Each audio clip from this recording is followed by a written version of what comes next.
And apparently both of them were graduates of Harvard, right? So they were very proud of it, you know. So they mentioned that, yeah, we're Harvard graduates, same class, 1984, right? He said. So, you know, I didn't want to lose out, so I said, no, I also went to Harvard. So that comes, wait, which college did you go to? I said, no, I went to the bookstore in Harvard. I got him, you know, so it works every time.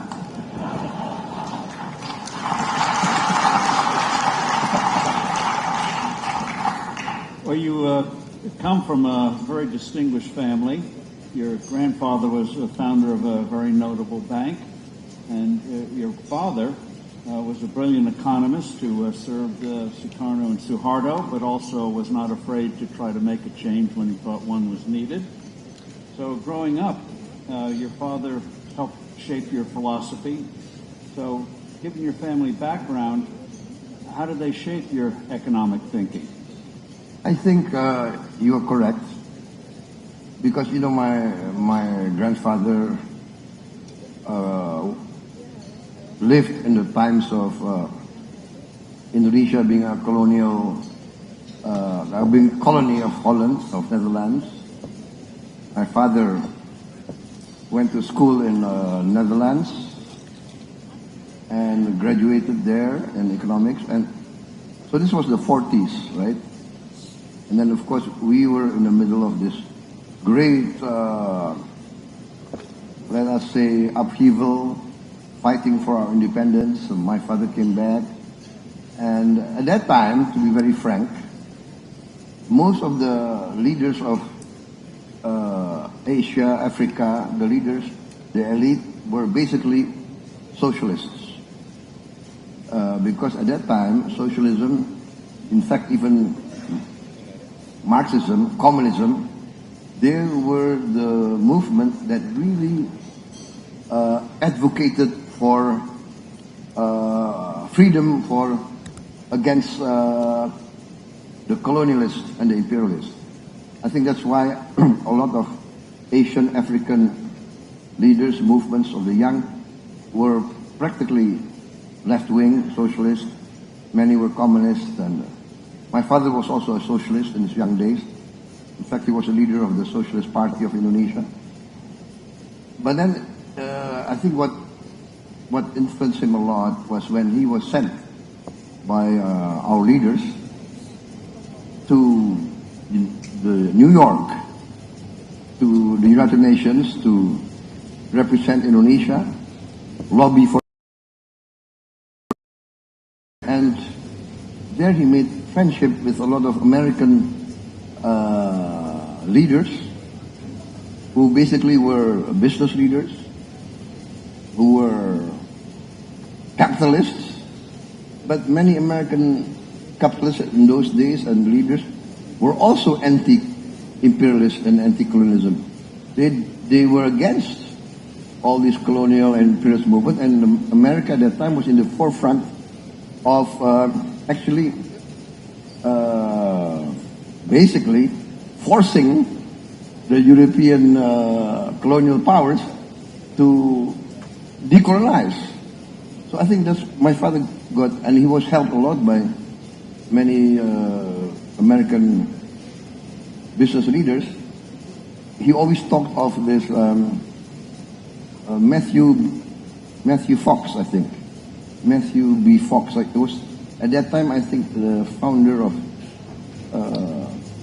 20th Century Fox, I think, who became a good friend of my father and always helped the Indonesian independence movement.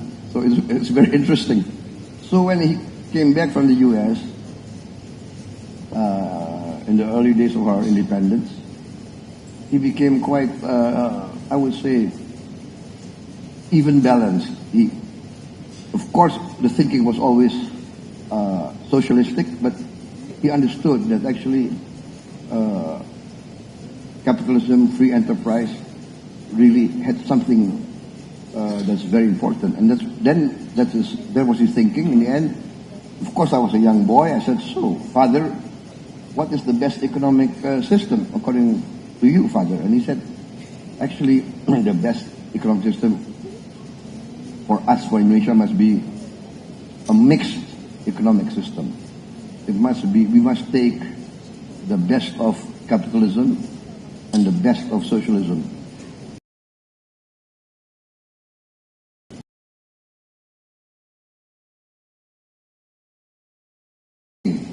For instance, this is the same thinking, I think, as the third way of Tony Blair, the middle way. So I don't think in the 21st century world we can opt for one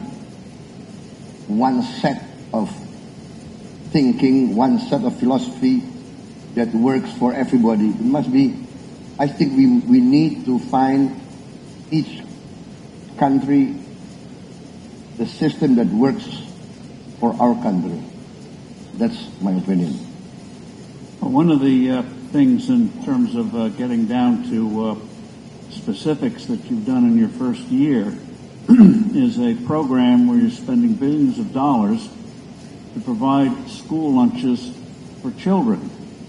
And walk us through what you learned from the Rockefeller Institute and others and how important it is for a meal for children to learn, but also what is this already starting to do to the local agricultural community. Talk about the kitchens that are being set up, and already it's beginning to have an impact. I'll steal some of his thunder. Right now, he is feeding each day the equivalent population of 7 Singapores. So walk us through this program. Yes, I think this free meal program, in Indonesian we call it MBG, Makan Bergizi Gratis, so free nutritious meal. Well, basically it came about, I've been campaigning, I've been running for president, I think. I ran for president, I think, 5 times in this last 25 years, I think, 20. 5 times I ran, 4 times I lost. The last time I won. What I'm trying to say is, during this campaign, this 5 campaign, I traveled to many areas, to many villages, and every time I come to the village, I see young children greeting me. They come and stand and they wave and so I talk to them and I ask them, what's your age? And I was many times surprised. When I thought that the little boy in front of me must be only 4 years old because of his body, he replied that he was 10 years old. And the little girl who I thought must be only 5 years old, she said she's 11 years old. And it went on, so I was shocked. So I saw directly and physically, I saw stunting, I saw malnutrition, I saw poverty in my eyes. And very difficult for people who are living in the elite to understand that children can eat sometimes only rice with salt. And so that got me thinking. Then I remembered the schools in Europe and UK and the US. They had free meals for lunch. So I said, and then I read about Brazil. Sorry, I have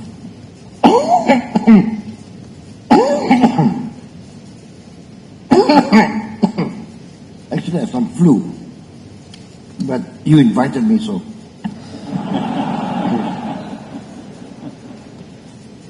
Let me try, man.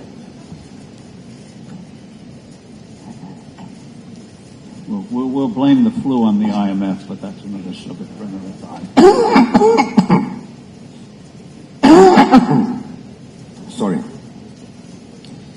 So, I lost my voice there. So, I saw this, the importance of doing something.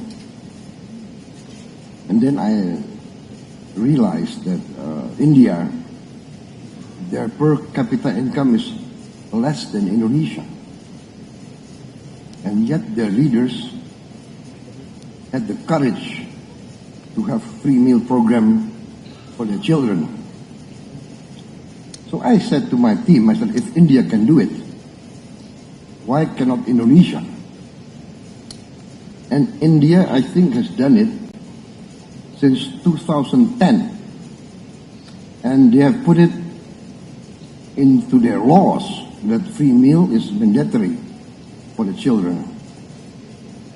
Brazil does this. So when I started planning for this, it was in 2023, I think. And at that time, there were 77 countries that had a free meal program. So I said Indonesia must be the 78th or 79th. So we started planning, and I announced it as my campaign program, and we designed it. And now I'm proud to say, as of a few hours ago, we have now 11,400 kitchens. I think, yeah, 11,400. Yusa, berapa ya? Sorry, 11,900 kitchens. And we are feeding today 35.4 million mouths. So 35.4 million mouths. Yeah, and that's the equivalent of 7 Singapores. So we are feeding 7 Singapores every day. And I think, yes, we have glitches. I think we had food poisoning. But when we counted the number of meals we gave out, the statistic is as 0.0007, which I think is not, I mean, even one poisoning is not acceptable. But I think in any human endeavor to have a zero defect or zero accident or zero mistake, I think it's very rare in human endeavor, in my opinion. I don't make an excuse. We are determined to make it as near to zero as possible. We increased our oversight, SOPs. We are now buying new equipment, filters for the water, test kits for the food, modern equipment to heat the water, to heat the trays that are being, so we are putting it, trying to increase all the oversight. Now with these meals, walk us through what it's already doing to the farming community. Yes, what we find out, you see, because now we send the money straight to the kitchen. We don't go through all these, layers of bureaucracy. We straight, and we have trained, before the whole program, we have trained 32,000 managers. These are all graduates from university, 32,000. We trained them 3 months, and then they are deployed into the villages. And then we have a partnership with local foundations local groups and local entrepreneurs. So this is a government and government-private, let us say, partnership, because the foundations, the local groups, some entrepreneurs, they are the ones who build the kitchens and run the kitchens according to our specifications and our SOPs. So one kitchen is designed to provide food to between 3,000 to 3,500, 3,800 children and pregnant mothers. So what happens is, one kitchen will need 3,000 eggs every 2 days or every 3 days. We'll need 3,000 cucumbers, 3,000 carrots, 3,000 tomatoes, 3,000 pieces of chicken, and etc. So what happens is, the local farmers find out, oh, we have a guaranteed offtake for our products. And so they're growing new stuff. We hear a lot of stories, a lot of testimonies. They are building fish ponds, and those in the coastal areas, they increase their fish production. So it's very exciting. What I got a report, and this is from the Rockefeller Institute. I got a visit from a delegation of the Rockefeller Institute, led by Mr. Roy, I think it's Roy Cohen, I think. And they said to me, in their experience, going through many countries in the world with the same program, they said that every $1 spent in the free meal program, the return on the $1 is between $5 to $37. So this is massive. It really encourages me, because my first purpose is to overcome the hunger of the children. That is my first purpose. But in the sense that we put in so much resources to the villages and the poor areas of Indonesia, even the urban areas, even Jakarta has a lot of undernourished children. So, and this, I think, is providing a big boost to the economy, in my opinion. That's the feedback I get. And you've done programs to increase agricultural output, but also the 17,000 islands, you also now, amazingly, have a program to improve fishing with the refrigerators and the like. Walk us through how... Yes, I think Indonesia is basically, we are actually very blessed and very fortunate that 3/4 of Indonesia is actually sea. But the sad thing is, we have not really exploited well this blessing. So basically, in the 80 years of Indonesian history, there have been no real effective program to empower our fishing communities, basically. And this is what we're trying to do. My Minister of Fisheries, he started a pilot project. One model, we make as a model of this, we call this project the Fishing Village Project, Desa Nelayan. So, a village, we will reorganize, give facilities. For instance, many of these villages do not have a simple jetty. So we build a jetty for them. They don't even have ice. So we provide financing so that they can build a small ice producing facility. So every day they go to the sea, they will have ice blocks. And so when they catch the fish will be relatively fresh coming back. So it's simple things like that. Cold storage, when the produce can be stored, and then electricity, solar panels. So all these things, clean clinics for them, good schools for the children.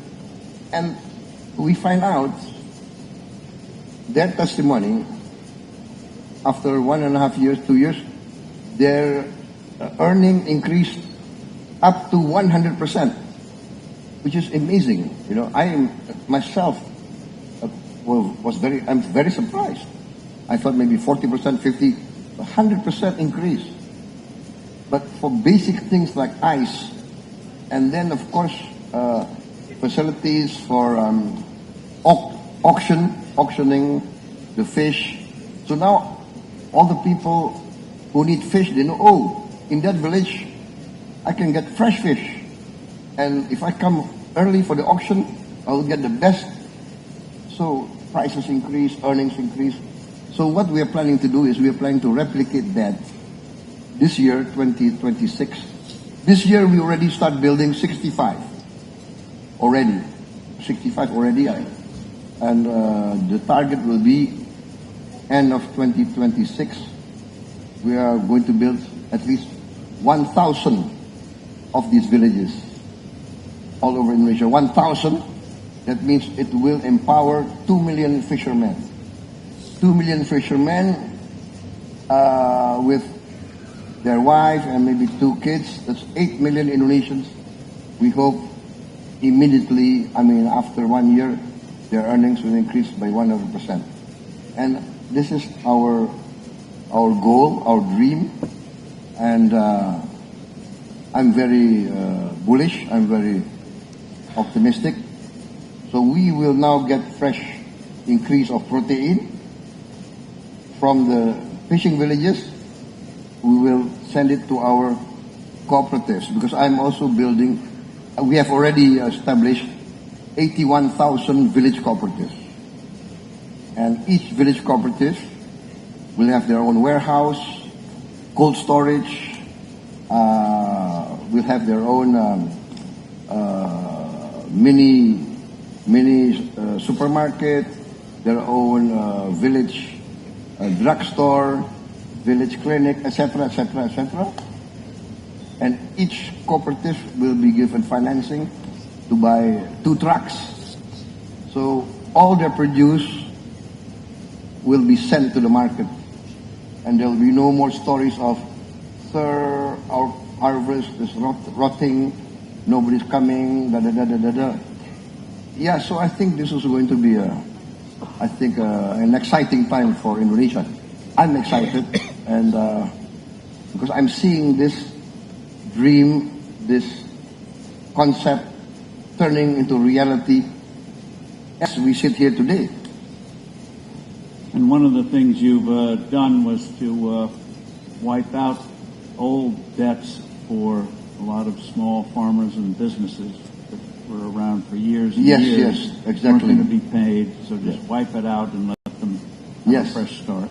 I think at that time when I came in, even before I came in, in my campaign, a lot of these representatives from the farmers and from the small business came to me and, sir, we can't get any new loans because our debt of 25 years ago is still in the books of the banks.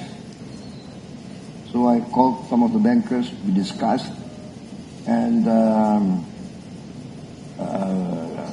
basically I understood that actually in the banks, right, after 25 years, most of these banks have been written off already in the books of the banks. So of course there are the conservative bankers who said, no sir, we cannot, what example will it give for the other lenders, borrowers, right? So So I said, these people, 25 years, they cannot pay back because of bad weather, because of natural disaster, etc., etc. No way can they pay back. So to be realistic, I said there is such a thing as forgiveness. So I said we forgive the debt.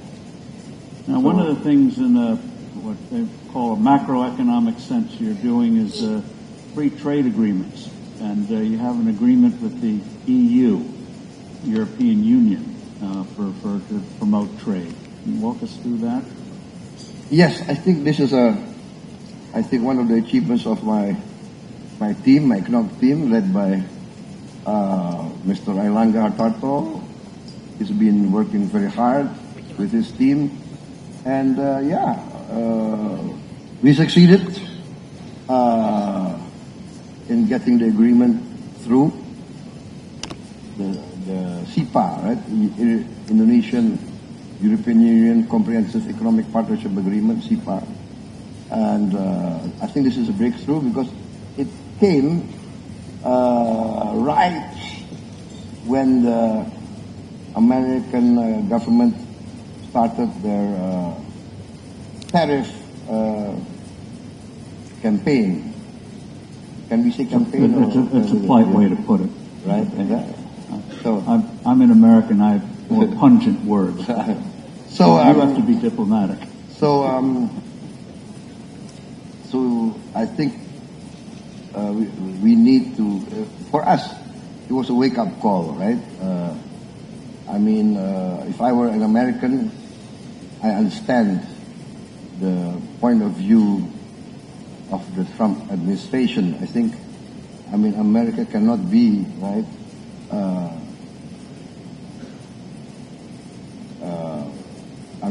the whole world considers America to be a nice market, and then on the other way around, they don't also open their market to American goods. So there will always be, it's the duty of every leader to try to protect their people.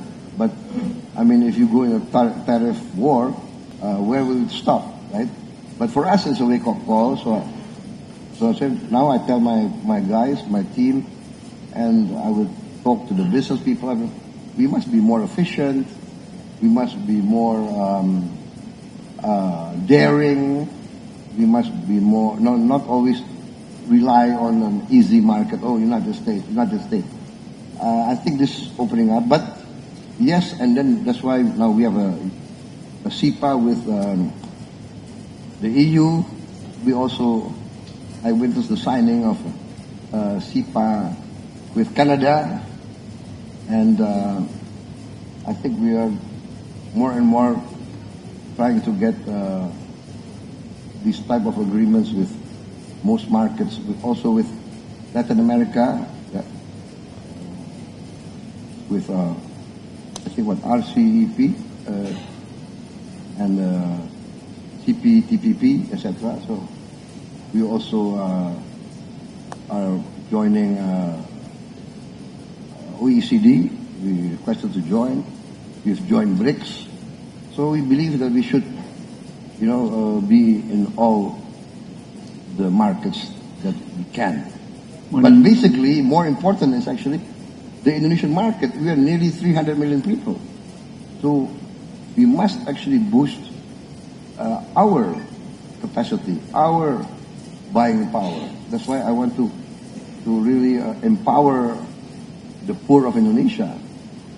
That will create domestic consumption. When you campaigned, you gave your desire to increase the growth rate from 5% a year to 8% a year. What other steps are you taking? What industries do you see coming in the future to Indonesia? And what would you say to Americans and others about why they should invest in Indonesia today so you can get that 8% growth rate? I think 8% is very achievable. It's very achievable. As I mentioned to you, for instance, even with this free meal program, we are creating directly 1.5 million jobs. Directly. And each, there's 30,000 kitchens times 50 people working in the kitchen. 2 or 3 shifts, so 50 people times 30,000. That's 1.5 million. So the economic experts tell me that 1% growth will create 400,000 jobs. Well, we created already 1.5 million jobs. That's 3%. And that's not even with the 81,000 cooperatives. There we calculate we will also create at least another 15 jobs. But the beauty of the whole thing is that each kitchen has created 15 local entrepreneurs. One selling their eggs, the other one selling vegetables, the other one selling fish, this one selling meat, the other one so. And each of these 15 vendors or suppliers will have at least 5, 10, or 15 workers. So foreign investors will be witnessing a growing economy which attracts capital. I think so. Growing economy, and if these people have money, what do? They will buy shoes, clothes. They want to improve their housing. They want each to buy maybe motorcycle, a television. So I think this is the way. I mean, of course, the big guys will want to go to the big things, right? For instance, we have a lot of minerals, a lot of critical minerals. Maybe number 4 or 5 in bauxite. We are in critical minerals. We are in, so I think there's a lot of space for new investment. We need more exploration for oil and gas. We need more drilling. We find out that we have, I think, 30,000, 40,000 old wells that with new technology we can increase our yield. So I think there's a lot of room for investment, and I think Indonesia must be something that will attract a lot of interest to come in, because I think not many economies, I think, in the present world enjoy. Even now we are growing at 5% a year. I mean, many other countries are not even growing at all. 1%, 2%, even. I just came from Sharm el Sheikh. I meet all the leaders, and we were exchanging notes, and many countries are struggling with energy and all that. And I think we are blessed with so many resources, but of course, I'm not satisfied. We have to manage better our resources. One of the couple of things you're doing, one is improving tax collection, and the other is you may be looking at tax cuts to help stimulate the economy.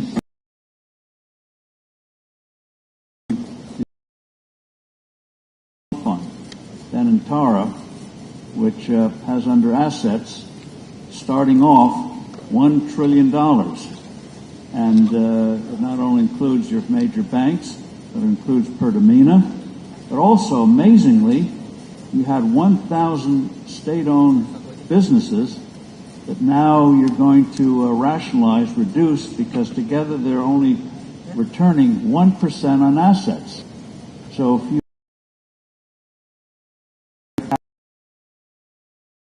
give a boost to the economy. I think so. So I've given direction to the chairman of the Danantara to rationalize everything,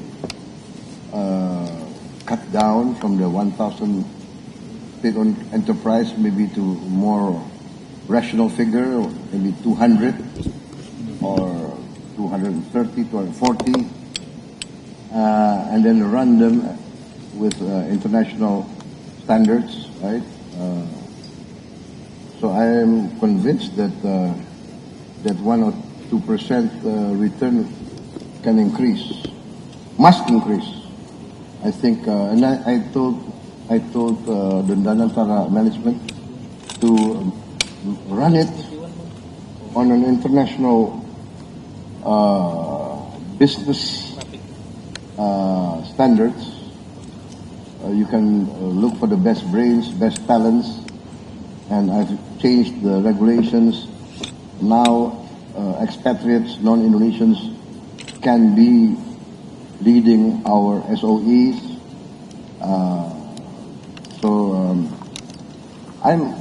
I'm very excited, but because sometimes I don't know. There is some sort of disconnect sometimes between the economic players and the political players, the political leaders. Many political leaders, I think, do not want to do their homework. Many political leaders maybe are afraid of figures or afraid of business. So I think it now behooves all the younger leaders of Indonesia who want to be political leaders. You must understand business and economics. I think I heard somewhere, was it under Clinton's campaign somewhere, that he put in his campaign room what? It's the economy, stupid. It's the economy, stupid. I don't know how to translate it into Indonesian, yeah? But it's the economy, stupid. If you don't understand the economy, you can be fooled by the economists, right? So you must never be intimidated by the so-called experts. I'm talking to my younger guys, right? So one of the things you've been very open about is battling corruption. When you were defense minister, you made it a point that any relative, if the name came in for a contract, they would not get the contract.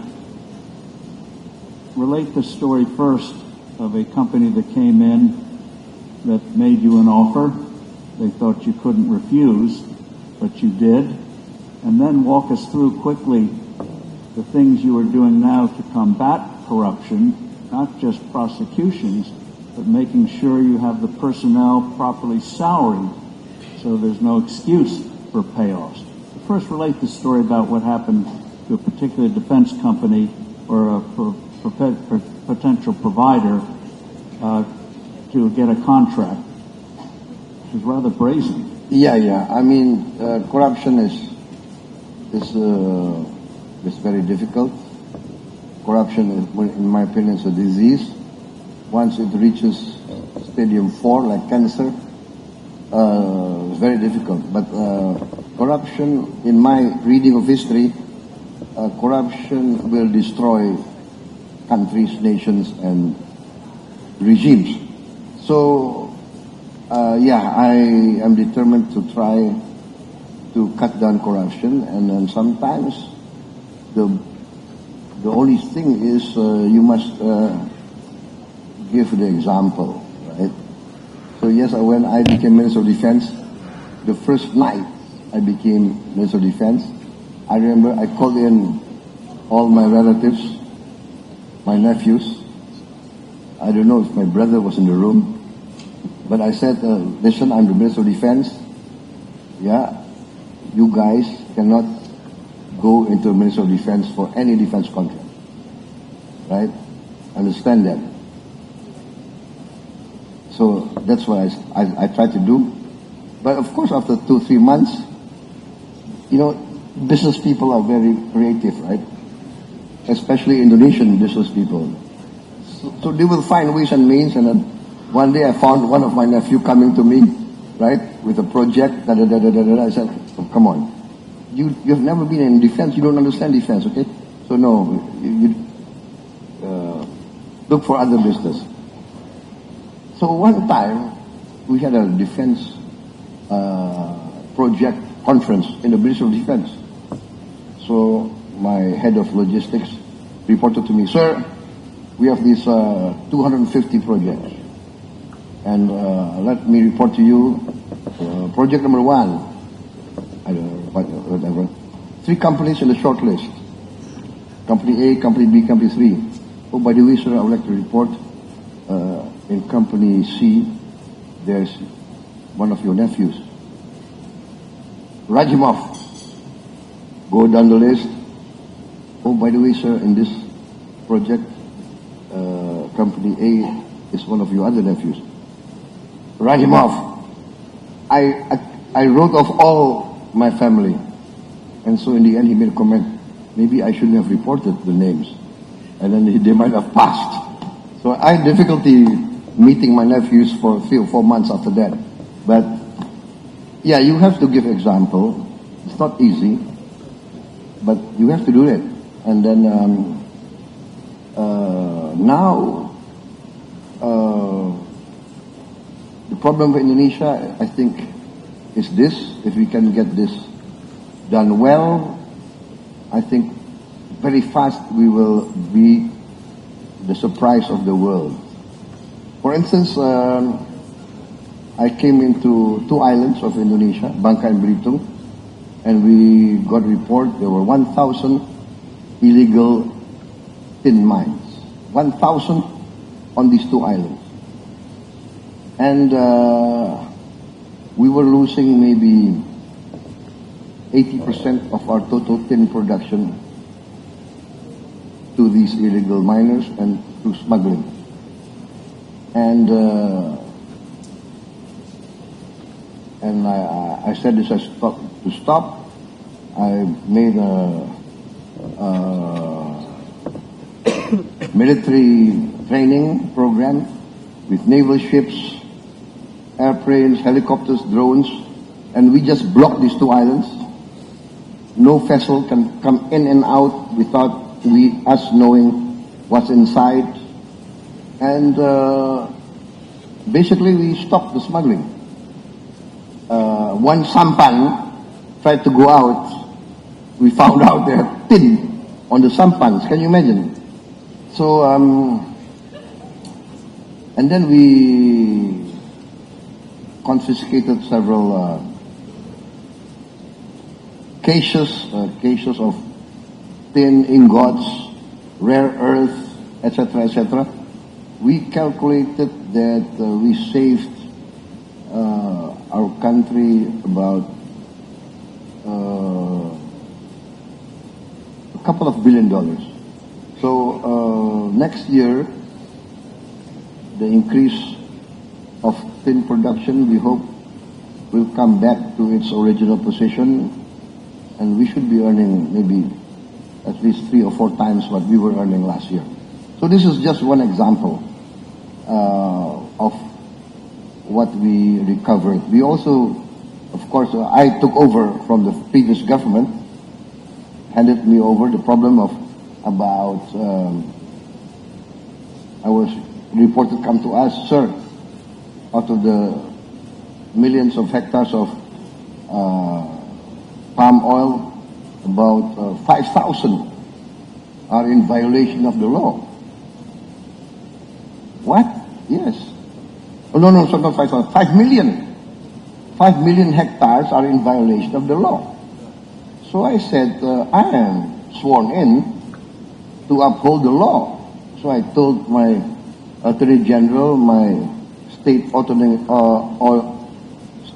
auditing board, carry out investigations. What you find out, if there's a case, terminate their concessions. And that's what we did. I think by as of this month, we have recovered about 3.7 million hectares of plantations that violated the law. One plantation, two plantations, one was 50,000, the other 50,000, violated the law. 18 years ago, there was a Supreme Court decision to confiscate those two estates, those plantations. 18 years ago, Supreme Court of Indonesia decision, not carried out for 18 years. The Attorney General came to me and said, what, Supreme Court? Inkrah, so no more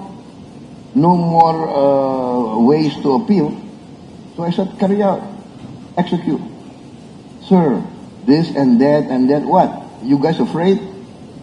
I ordered my armed forces, you accompany this Attorney General's office, accompany the state auditors, protect them, go in there and confiscate. 100,000 we take over, and no problem.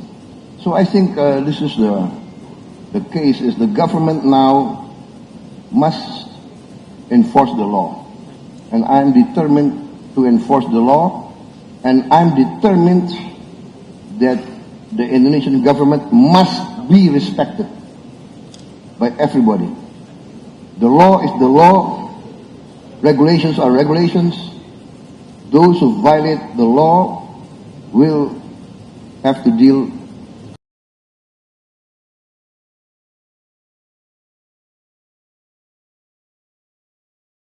Law, regulations are regulations. Those who violate the law will have to deal with the law. So that's as simple as that. What I mean is, we are recovering a lot of assets. Well, By efficiency. Taking, whether it's on the village level, enforcing the law, Yes. fighting corruption, dealing with the tax code.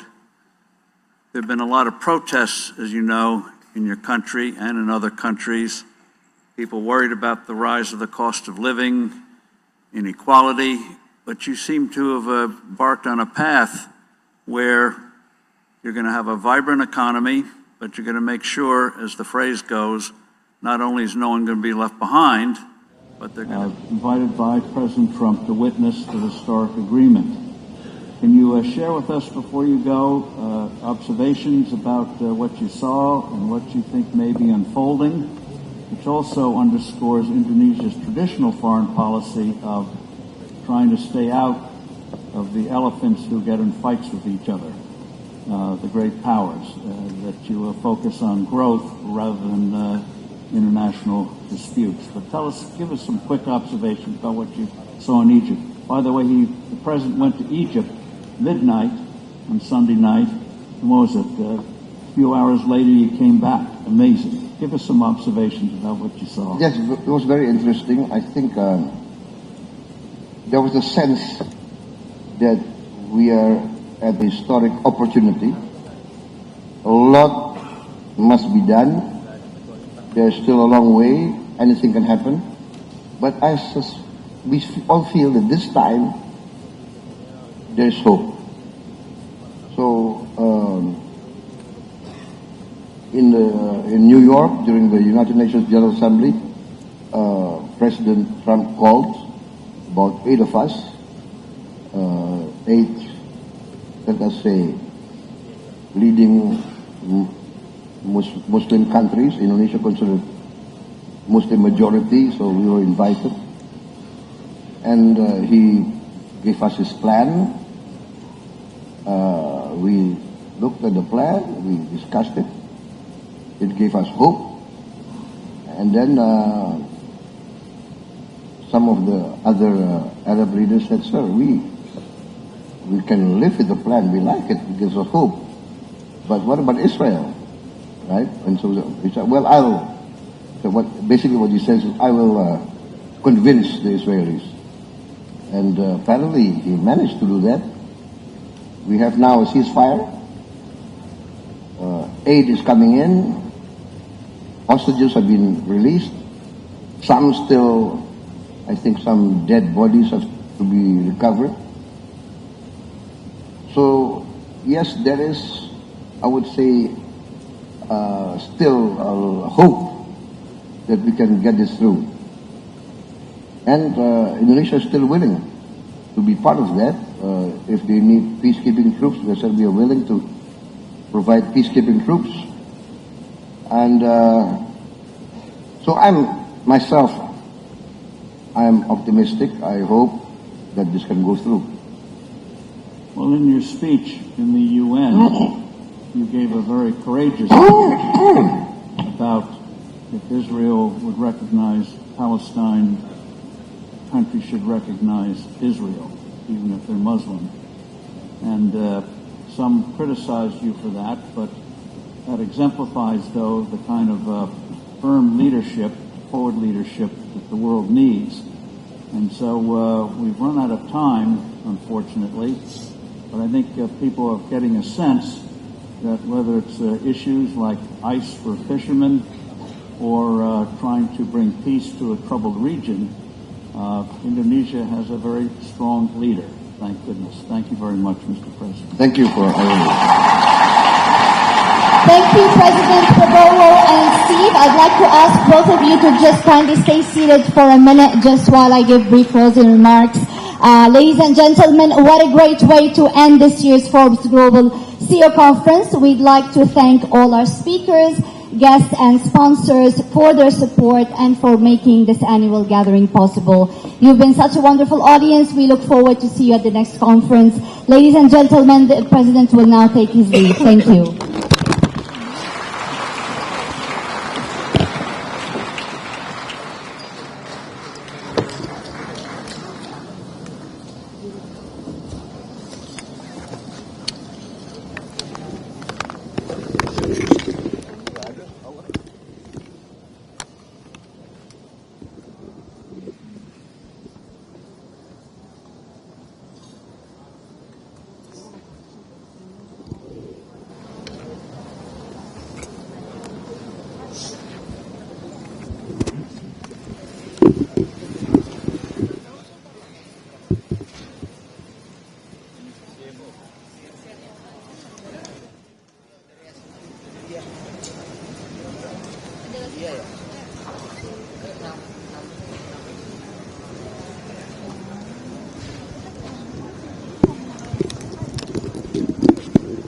Boleh orang mau diambil nggak?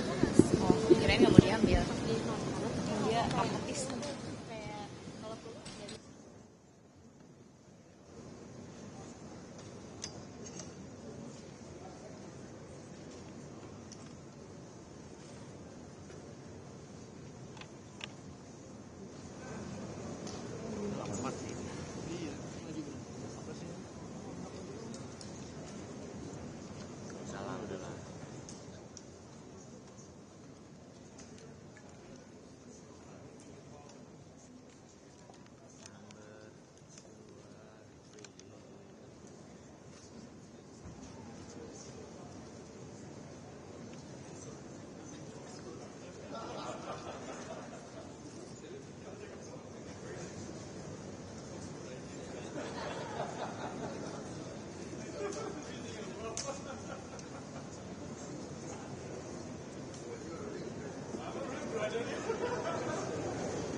Presiden.